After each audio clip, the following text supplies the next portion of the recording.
nigga. Am I so relaxed it was working? Don't want to sack when she's squirting. Don't be searching for your perfect. Remember when sex was curving? Can no nigga get you Birkins? Every time you think I'm lurking. Alright. What's up, guys? I've been wanting to start this YouTube for a while, but I don't know. I just never did. So now I want to start it. Just a lot going on right now with this NIPSEY HUSSLE situation. You know, people like killing, and I wanted to explain my story and how I lost both of my fathers to the street. Now, let's see how I say both of my fathers in the story. So, when I was 2 months, my mom got with this man, a great man, and he treated me like his own. So, from when I was 3 months till I was 6 years old, I had this man in my life. He was my father, the only father I knew. And, I mean, feeding bottles, changing diapers, even when they had their disagreements or they weren't talking, he made sure to pick me up. He made sure he was in my life. Now,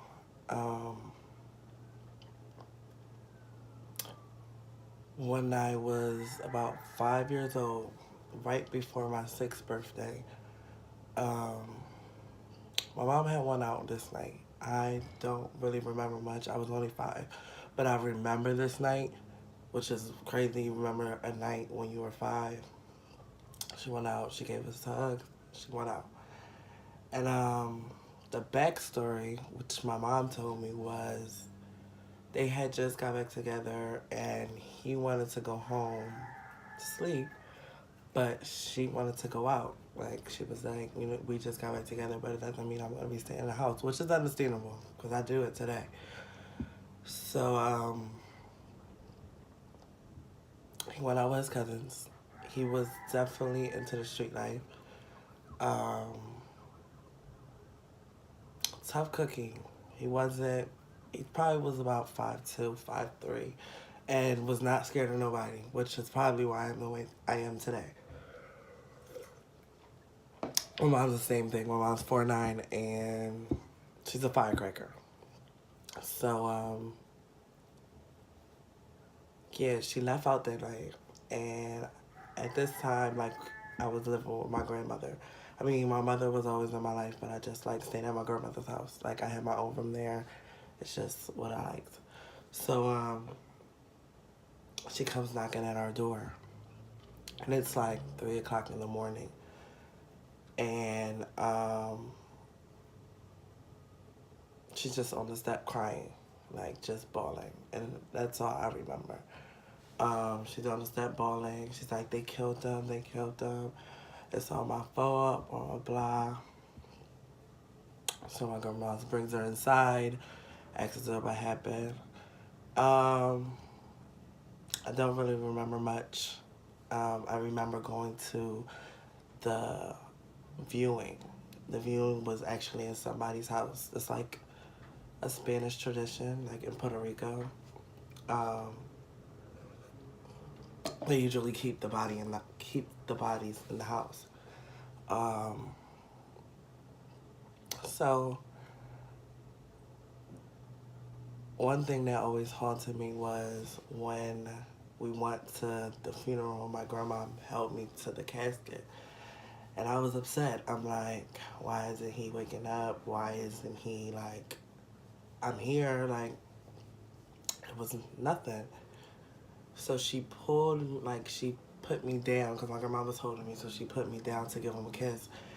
And I did it, like, and I feel like that kind of followed me because up until the age I was 10, I used to have, like, dreams of him sitting on the dresser. And it's like, you know how Biggie had the, like, colorful sweater? You know the sweaters that they used to rock back in the day? One of those sweaters sitting on my dresser. And he used to come every night. And I never used to say nothing because I was more frightened than anything. But when I was like 10 or 11, I had a dream, and I got up. I asked him what he was doing there, and he hugged me. And then after that, I haven't had that dream since. Like, ever since that, never had that dream again. And I feel like it has something to do with that. Like, I never got over it. Like, even for my birthday, he died a month before my 5th or 6th birthday. So when he passed away, I had got him on my cake. We let go balloons for him. Now, up until 6, I did not know any other father. I didn't know I had another father. So one day I'm outside, I'm playing with my friends, regular kid stuff, and a guy comes and tries to like pick me up and take me. So I'm hanging on the wall. I'm like, no, you can't take me. Like, I'm thinking I'm getting abducted or something. So my mom comes outside and she starts to laugh at him. And I'm like, why are you laughing? Like, this is not funny. This man is trying to take me. She's like, this is your father. So, come to find out, my dad wasn't my dad. That situation took me through a lot. I didn't really go to therapy, but my mom did have a counselor in school. Like, can you talk to him? Because I would say, like, weird things, like I want to kill, not weird, because I feel like anybody would feel this way, but I wanted to kill whoever killed my dad and blah, blah, blah, blah. So,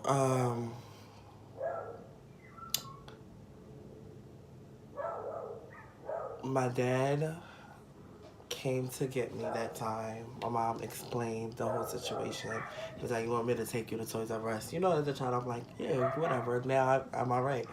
So I remember my dad taking me to Toys R Us, put me on this lap, let me drive this car. Not let me drive, but you know how they do. Put you on your lap and let me act like I'm driving a car or whatever. Then didn't see him again for a long time. And I'll tell you guys why I didn't see him. He was in jail. So the whole time that my dad that raised me was taking care of me, my father was incarcerated.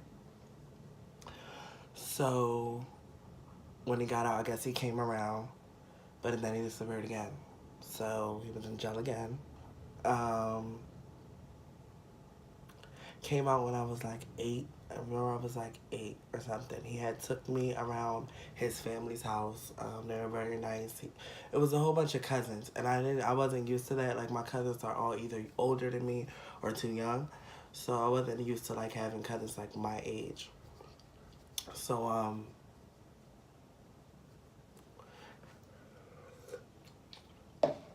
he took me over there, and then he disappeared. He came back into my life, I want to say, around 10. Around 10. We had moved right around the corner from his grandmother's house. That's still the house that my mom lives in today. We moved right around the corner from his mom's house, and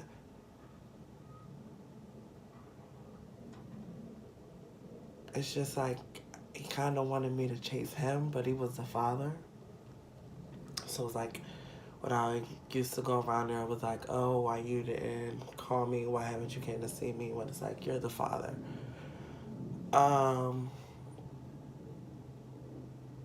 So, yeah. So, I'll say for my 5th grade year, he was trying to be in my life. I used to get detention a lot. I used to get in trouble a lot. He tried to come get me for like a whole year from detentions.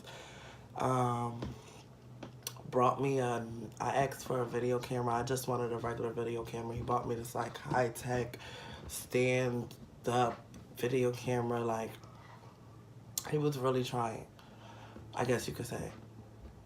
But then it faded. So I was like going over there looking for him, and I started to get closer to his family than him. So like, it was like we was kind of seeing each other in passing. Or sometimes he would try to he took me and my brothers and sisters to Dave and Buster's together. Little things like that, but like, he didn't know how to be a real father. Like, once he saw I was too bad, or he just gave up. My mom couldn't do that. Like, she had to stick it out. So, I guess he was so lost in that jail mindset and in that street mindset that he didn't know how to be a father. He didn't know how. And I have a lot of brothers and sisters on that side. I probably haven't even met all of them. So it's not like this is only with me. It's been with most of us. Like, some of my brothers and sisters have a relationship with him now that they're older. But I don't know what their relationships were when they were younger. I mean, the ones that I talked to say it was the same for them.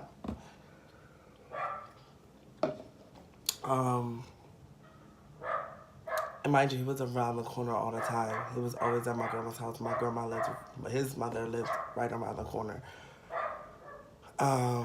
When he's seen other people, he'd be like, "Oh, tell your brother come see me." And I got to a point where it was like, I'm done. Like, I'm done. I don't need you. Now, good things that came out of it, I would say, would be like, his street cred really ran deep. So if I didn't really have problems, but if I had a problem, I know where to go to get them handled. Not saying that was everything. I would have rather had a father, but it was something. Like, it was something. So with this Nipsey Hussle, rest in peace, I get it. And the world is a messed up place. And we kind of gotta like smile and just roll with the punches. I lost 2 men to the streets. My dad that chose to raise me was taken from me. Was taken from my mother. Because of someone else. He was riding out with his cousin. Wasn't really his fight. But because of street code, you gotta ride out. Then you had my father, who I felt like he had a father. He had a father. But because the streets took him, I couldn't have a father.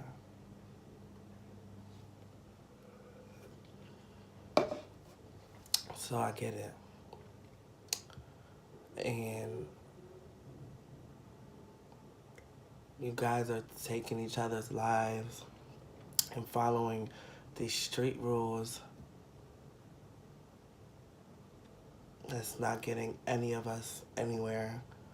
That's leaving your kids without fathers. Leaving the mothers to take everything. And it's not fair. It's not fair. And most of the times, it's the best men that go. The man that wanted to take care of me and actually wanted to be there, and I know will be there to this day, is gone. And the man that has a chance to this day to still be there is not there. Because he doesn't know how to be a father.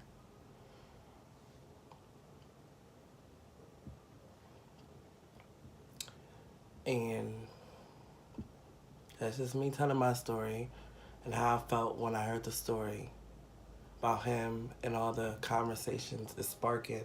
It's just like, it's a conversation I feel like I need to have. There's something that I feel like I need to say. I need to tell my story and tell, maybe it'll touch somebody. Maybe somebody will do the right thing. Maybe somebody will connect with me. So maybe somebody will get it. maybe somebody it happened to. But that's my story. I dealt with it. I'm fine. I had one of the best mothers and grandmothers in the world, so they took it like champs, and they raised me the best way they knew how, and I love them to death for it. And I forgave my father because I'm learning that how living in jail that long, how living in jail, living in the street life, not being able to trust nobody, how can you really be a father? How can you be a father? What would have turned out if you were a father? So that's my story. I'll be putting up more videos, but this one is like real emotional. It's my life. It's real life. Thank you for watching.